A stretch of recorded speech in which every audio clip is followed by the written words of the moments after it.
Bună, Luci! Bună, Claudia! Povestește-ne despre tine. Cu ce te ocupi?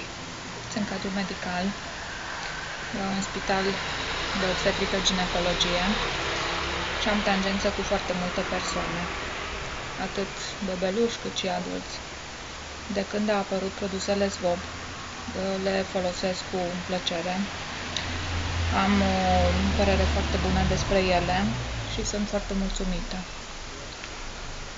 Povestește-ne despre un caz pe care ne l-ai povestit nouă de la tine de la cabinet. Da, am avut parte de un bebeluș care l-am văzut plin de bubițe. Inițial nu știau despre ce e vorba și în final au constatat că de fapt era de la detergentul și balsamul cu care spăla hăinuțele.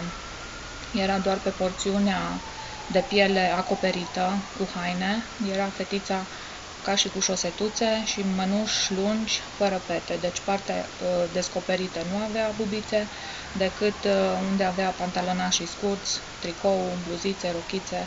Deci tot ce atingea pielea îi produceau bubițe și mâncărimi foarte urâte.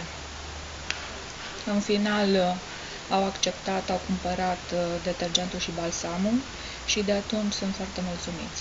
Deci fetița n-a mai avut nici mâncărimi de piele și a fost toată lumea încântată. Care dintre produse ți-au mai plăcut sau ai simțit efecte vizibile pe care le consumi tu? Toate. Nu pot să spun că fiecare pentru ce e folosit.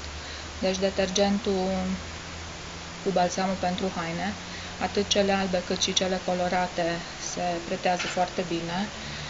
Sunt mulțumită că nu calc. De anul trecut pot să zic că maxim 2 ore am călcat. Într-un an de zile? Într-un an de zile, da. Super tare! Mai ales eu înainte bluzele, halatele pentru spital le foloseam și călcam cu aburi. Acum le spăl, le pun pe umeraș și le iau la servici fără să mai calc. Cum te-a ajutat spray-ul de pete în meseria ta? Păi fiind nevoie tot timpul să fim fără cute, să fim destul de, deci fără, impecabile practic. Am sprayat pata, am dat cu mâna, am întins, s-a uscat și am fost tot timpul călcată. Spray-ul de pete. Nu e problemă. Da. Spray-ul de pete le-am folosit pe halate în special. Noi folosim substanțe dezinfectante, mai ales betadina, rivanol, pe pata făcută pe bluză. Am sprayat, am lăsat 10 minute, fiind la servici nu-mi permiteam să mă dezbrac imediat. Am dat cu apă rece, s-au estompat petele și când am ajuns acasă le-am spălat și au dispărut complet. Hainele fiind impecabile. Și petele de sânge care sunt mai și petele păcătoase? De sânge, da, inclusiv. Deci nu... Săpunul lichid 3 în 1, știu că îți place foarte mult. Da, săpunul lichid mă ajută foarte mult, mai ales în special pentru păr. Am o combinație foarte ciudată, piele uscată și păr gras.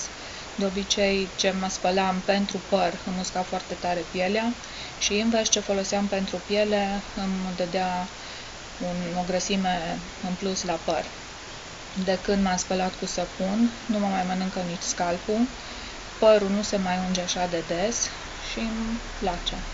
Pielea e catifelată, mâinile, nu mai am probleme nici la mâini. De obicei mi se usucă pielea folosind foarte, foarte mult detergent, mai ales la servici. După orice manevră ne spălăm pe mâini și ca dovadă am schimbat săpunurile cu chimicale cu cele bio. Și mai știu că îți place foarte mult detergentul de pardosel.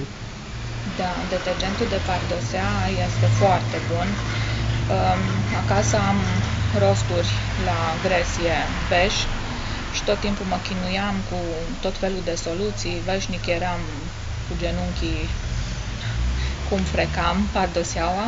Așa am pus soluție în apă. Am lăsat 10 minute conform instrucțiunilor. Într-adevăr, prima dată m-am jucat cu o perie, deci m-am jucat, nu am frecat și de atunci nu mai întrețin.